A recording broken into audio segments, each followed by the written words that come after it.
lagi akan menjalankan kebijakan yang memang Hmm. dijanjikan begitu ya oleh Ya, presiden terpilih bahwa akan ada pemberian makan bergizi gratis, Pak. siap. Bagaimana tanggapan Anda terkait dengan pemberian makan bergizi gratis ini Ya. jika dikaitkan dengan optimisme begitu ya Mhm. dari para nelayan bahwa Ya, kedepannya ya, hasil tangkap ini pasti akan didorong begitu Pak ya, untuk terus ditingkatkan? ya. Terima kasih, Pak. Jadi ini adalah kebijakan makan bergizi gratis. Kami mandang itu adalah satu kebijakan yang sangat strategis dengan satu perubahan tata kelola gizi masyarakat. Di mana gizi masyarakat itu terutama untuk kelompok-kelompok tertentu, untuk generasi muda, untuk ibu hamil ya, dan balita, itu akan diatur dan diberikan dalam satu eh, penyediaan makan bergizi gratis. Ikan itu merupakan satu sumber protein nasional.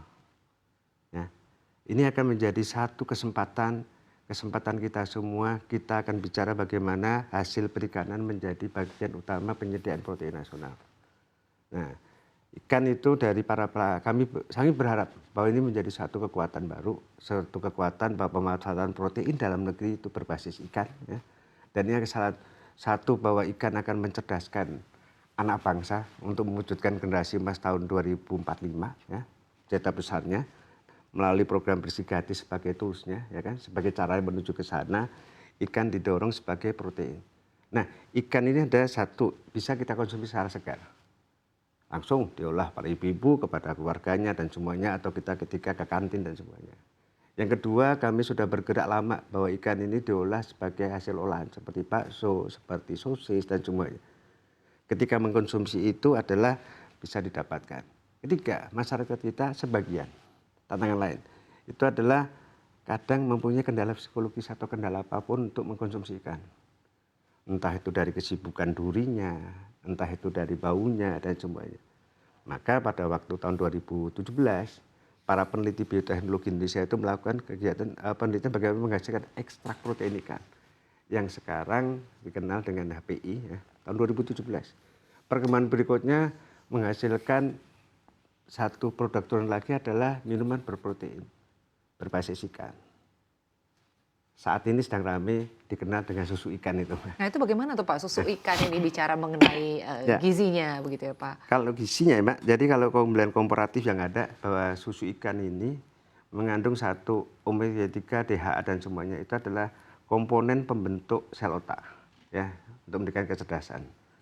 Itu dihasilkan dari bahan bakunya, dari ikan itu sendiri. Jadi kalau susu formula itu difortifikasi atau dicampur dengan minyak ikan sehingga ada kandungan DHA dan DHA.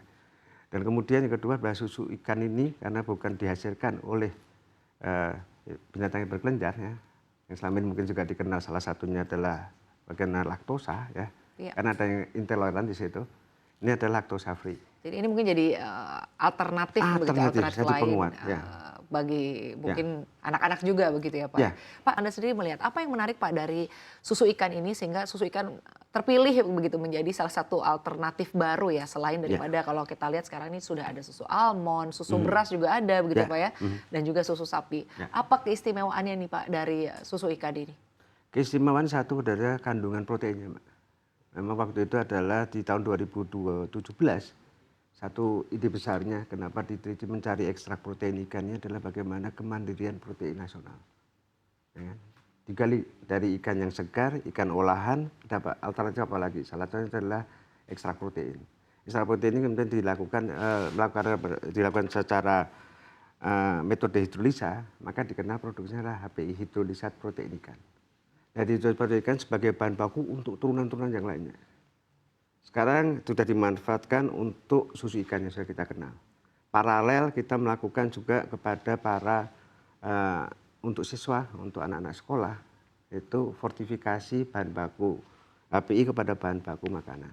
Ya, kami sudah menghasilkan satu yang diuji coba kepada masyarakat, kepada para anak sekolah itu adalah cilok berprotein. Jadi yang selama ini cilok dengan tepung dan semuanya kanji dan semuanya, kami fortifikasi dengan apa? Dengan HPI ini. Mereka mengkonsumsi karena HPI ini adalah tidak berwarna dan tidak berbau, tidak mengubah bau.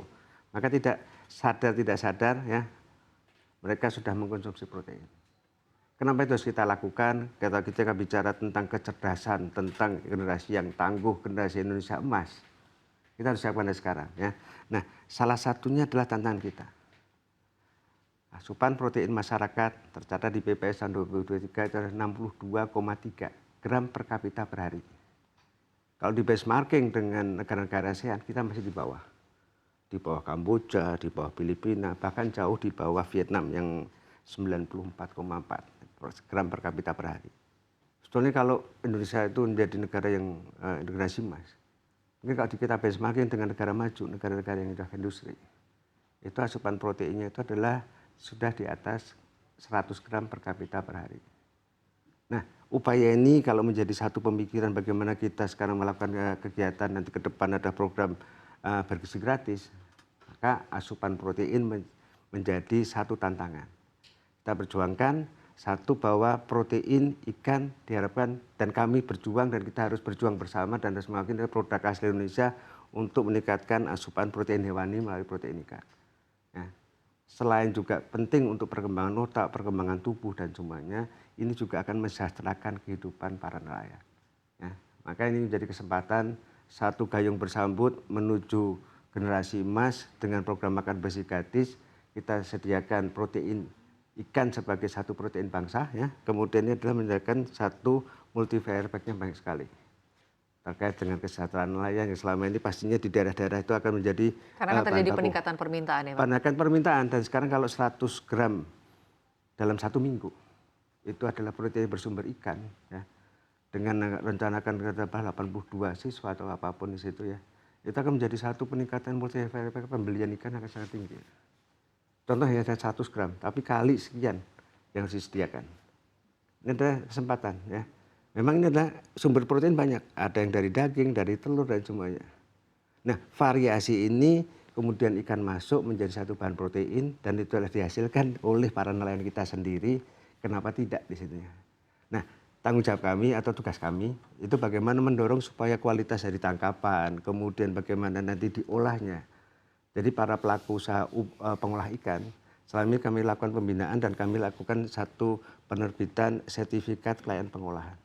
Jadi dari faktor pemilihan bahan baku, kemudian kebersihan, sampai nanti cara penyajian, pengemasan dan semuanya, ini sudah kami lakukan. Dan juga kami sedang menguatkan lagi para pemilik SKP tadi, surat kelayakan ini juga nanti terkolaborasi dengan bagaimana sertifikasi halalnya. Dan ikan itu adalah bahan baku yang halal, ya. Baik.